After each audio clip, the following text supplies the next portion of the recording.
Hello. Are you really fed up with feeling like you're putting so much effort into your role? You are turning up, you are doing really good work, you are leading your team, you are doing all those leadership things, but you're just not getting the reward in terms of the title, in terms of the pay, in terms of the promotion, that perhaps your input is not being valued by your organization in a way that you would really, really appreciate. If that's the case, then there is a possibility that there's a couple of things you might be doing unconsciously that are impacting on how you are being perceived in your organization. Because if we really think about it, in our organizations, how we are perceived is really important, because it's usually people behind closed doors that make decisions about our pay rises, that make decisions about our projects that we work on, that make decisions about whether or not we will be promoted, who make decisions about these sort of extracurricular projects that may be floating around, these opportunities to become more visible. Now, if we're not in the room to influence that when that happens, then those decisions are less likely to go in our direction. But the reality is we aren't going to be in those rooms. So how do we make sure that we are influencing in those rooms as effectively as we possibly could? Because if we can do that more effectively, the chances are we're going to get the outcomes that we really want in terms of our career, in terms of promotions and pay rises and career progression. So I want you to think about the fact that when you go into work each day, you interact with a smallish group of people. If you think about the size of your organization, a smallish group of people who see the quality of your work, who see the quality of your teamwork, who see the quality of your communication, who see your potential. So within that small group, there's high trust, there is high respect, and obviously in that small group, your boss is probably included. Now, I would consider that to be your people, right? Those are your people.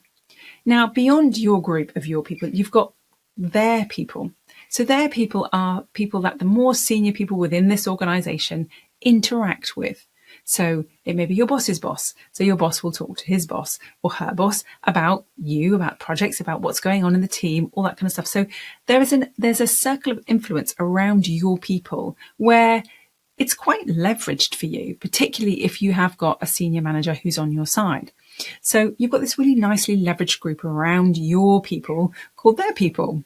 And then in an even bigger circle around that, you've got all the people that you interact with. So think about cross-departmentally, the other people that you don't necessarily work with. Now, your work may not impact them, especially if you're not internally delivering anything. You know, if you're delivering something that goes outside of your organization, those other people may not hear or see about your work very much, but you may interact with them on other projects. You may interact with them on a social level. You may interact with them in all kinds of ways. Now, everyone you know within that circle knows somebody else within that circle. So again, it's a leveraged circle, but it's a much less dynamic environment. It's your leverage here is weakening slightly. Then, of course, if you go out further than that, then you've got the entire organization. So there's going to be a whole bunch of people that you don't interact with, that you never meet with, that you don't know.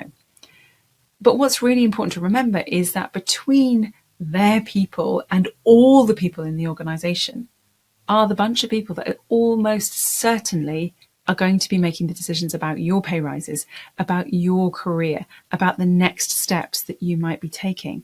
And actually, that is where our perceived competence is really, really needed. So by perceived competence, how we show up, how we speak, how we use our body, how we use our language really, really impacts on how competent we are perceived to be.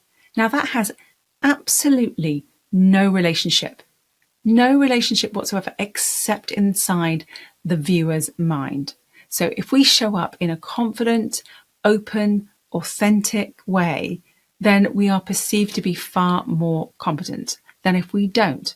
So it's actually those people who don't get to interact with our work that we need to leverage the relationship with by showing up as a super confident communicator. So there's three things that could be happening that you really, if you take a moment to have a little think about whether you're doing these things or not, then it will change how you are perceived. So I'm going to talk in this video specifically around body. So I want you to do a body audit, because how we use our bodies, how we take up space, is really, really influential in terms of how we might be perceived. So I want you just to have a think about three things. I want you to think about your willingness to literally take up space. So do you shrink your shoulders in? Do you sit with your hands between your legs? Do you cross your arms or carry things in front of you? I want you to think about how willing you are to take up space. Are you the kind of person who will sit on the edge of a group, or do you sit yourself down in the middle? So have a little think about your willingness to physically take up space, because your willingness to physically take up space indicates your mental capacity and willingness to take up space. So if we feel like, I don't want to interrupt, or I don't want to take up too much space, or I don't want to make it difficult for that other person, then our tendency will be that we will make ourselves smaller. So what you think will affect your behavior. So have a think. Is it a physical thing? Is it a mental thing? Are you thinking, I really oughtn't to, I shouldn't, and that is impacting on how you're showing up? And then I want you to think about, how is your willingness to take up space affecting you vocally? So I know voice is not going to sound like it's anything to do with your body, except it absolutely is, because your voice comes out of your body.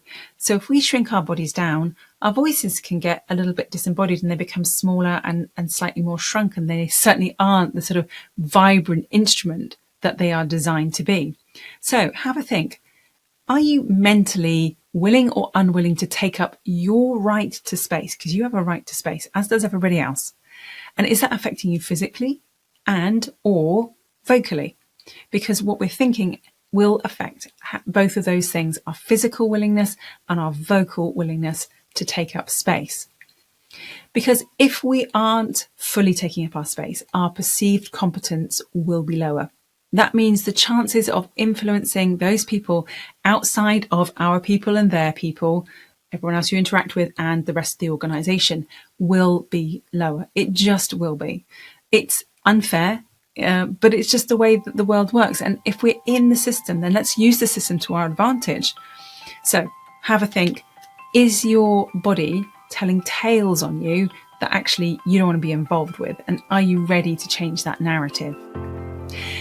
I hope you've enjoyed today's session. It's been great to talk to you again. Please comment, please subscribe, please tell us what you'd like us to talk about. We are very happy to make more videos on the subjects that are really going to impact you, your leadership and communication at work. Take care, and we'll speak very soon. Bye for now.